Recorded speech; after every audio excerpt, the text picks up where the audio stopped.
মৌত কারো কাছে মিস কল দিয়ে আসে না।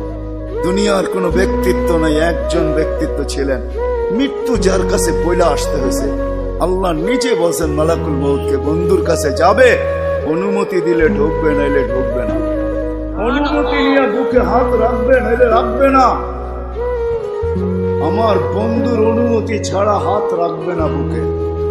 একজনই দুনিয়াতে ব্যক্তিত্ব ছিল যার কাছে অনুমতি নিয়ে আসছে, কারো কাছে আজ পর্যন্ত অনুমতি নিয়ে আসে আর আসবেও না। সত্য এটাই। এই জন্য আসেন, ওই জান্নাত, এটাই আমাদের ছোট জীবনটার উদ্দেশ্য। এই জন্যই আল্লাহ ডেলি ডাকে, 5 বেলা ডাকে, গ্যারান্টি দিয়া ডাকে, সিল লাগা ডাকে। ইদা সালুহা সালুহা সাইরুল আমাল। 5 ওয়াক্ত নামাজ যদি এই উম্মত কমপ্লিট করে দেখাইতে পারে, আল্লাহ আমাদের নবীজির সাথে ওয়াদা করছেন, আমিও আপনার উম্মতের জীবনকে কমপ্লিট করে দেখাই।